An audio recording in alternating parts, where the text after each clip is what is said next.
បាទសូមជម្រាបសួរបងប្អូនអរគ្នាបាទសួស្តីមកកណ្ដាលកសិដ្ឋានចិញ្ចឹមកង្កាប់បាទសៀមរាបបាទបងប្អូនអរគ្នាបាទបងប្អូនអរគ្នាហ្នឹងហើយយើងមកធ្វើការថតកង្កាប់នេះគឺខ្ញុំបានផ្ដាច់ចំណីវាមកងាយហើយបាទហ្នឹងហើយដោយសារតែទឹកបាទទឹកថ្ងៃនេះទឹកវារៀងច្រើនបន្តិចហើយទឹកវាឡើងបងប្អូនអរគ្នាបាទហ្នឹងហើយយើងមកធ្វើការដាក់ចំណីឲ្យកង្កាប់បាទកង្កាប់របស់យើងគឺវាសុខភាពល្អទេបាទហ្នឹងនៅខាងទៀតបាទយើងកាបនេះយើងអត់បខំនៅក្នុងការលក់ទេហើយខ្ញុំនឹងធ្វើជាលក្ខណៈមួយថាជាកង្កាប់បោកដើម្បីរកកម្រៃបាទមួយខែ400-500 1000អីចឹងណាបាទថ្ងៃខ្ញុំអត់ទៅជាបខំលក់ឡងពេលដែលកង្កាប់វាបានថោកចឹងណាបាទនឹងបងប្អូនណាគាត់លក់ក៏លក់ទៅបាទវាមិនមានជាបញ្ហាអីទេគាត់ថាគេបានថោកយើងវាអត់ទៅបានចំណេញប៉ុណ្្នឹងឯងបាទ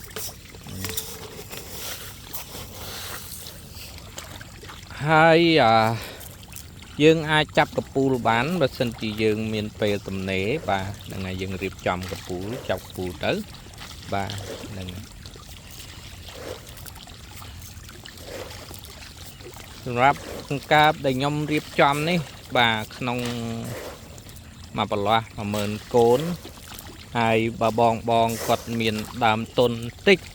បាទគាត់អាចចិញ្ចឹមបានដើមទុនច្រើនក៏អាចចិញ្ចឹមបានបាទកង្កាបវាងាយស្រួលចិញ្ចឹមបើសិនជាយើងចេះចែកទេសរៀងខ្លះបាទកុំអីតែអត់សោះបាទហ្នឹងហើយ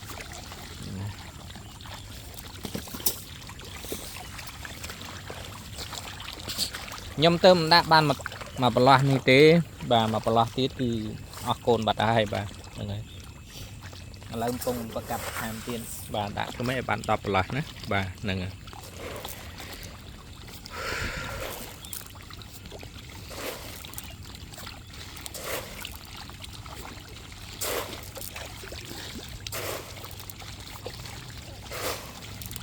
ចិត្តអស់ថ្មបាត់ហើយបងប្អូនអរគ្នាបាទហ្នឹងហើយអាសង្ហាមកថតនេះបាទដើម្បីថតយកដាត់យកវីដេអូដើម្បីផុសបាទឲ្យបងប្អូនអរគ្នាមើលបាទហ្នឹងហើយខានផុសរៀងយូរដល់បាទអាសង្ហាទៅផុសនឹងเพจមួយទៀតបាទអាសង្ហាបាទអញ្ចឹងហើយអាសង្ហារៀងយូរបន្តិចបាទហ្នឹង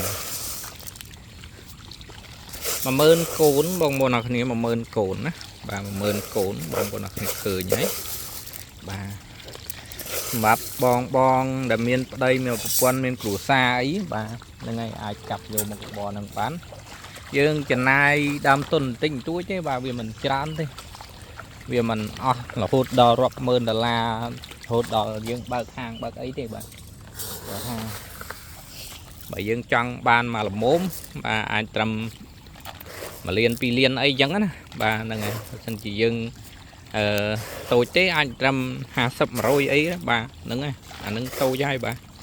ហ្នឹងហើយវាមកល្មមបាទវាមិនមានតូចពេកបាទបើថាយើងមានធនធានអីទេយើងដាក់ត្រឹម1000អីរៀនចាំបាទរៀនធ្វើអញ្ចឹងណាដូចបងនៅខាងមកជួរភ្នំពេញបាទគាត់ចាំបានគាត់មិនទៅលក់ខ្លួនឯងទេបាទច្រឡំមិនទៅលក់ខ្លួនឯងមិនទៅលក់ឲ្យគេទេបាទគាត់ចេះបោកលក់ណាបាទដល់ពេលយូរទៅគាត់បោកលក់បាទដាច់មកគាត់បាទសប្ងៃគាត់រលួយបានបាទហ្នឹងហើយគាត់ខាងការលើមុនគាត់ចិញ្ចឹមគាត់ភ័យបាទហ្នឹងអារបស់ហ្នឹងវាអត់ងាប់ទេបាទវាអត់មែនថាចិញ្ចឹមបងខ្ញុំចិញ្ចឹមហួសតែពី3ខែវាងាប់បាទអត់ទេបាទចង់ទុកដល់1ឆ្នាំចង់ទុកដល់2ឆ្នាំក៏មិនអីដែរបាទវាអត់មានបញ្ហាទេរបស់ហ្នឹងបាទហ្នឹងវាអត់ងាប់តាណាទេហើយលុយរបស់យើងក៏អត់ខាតដែរបាទបើថាយើងចេះធ្វើការបោកដូចខ្ញុំលើកចិត្តចឹងណាបងប្អូនអរគ្នាបាទខ្ញុំលើកចិត្តពេលដែលយើងចេះធ្វើមុនដំបូងមុខរបរហ្នឹងវាបរៀនយើងបាទយើងមុនដំបូងយើងមិនចេះលក់ទេបាទយើងមិនមែនជាអ្នកជំនាញអី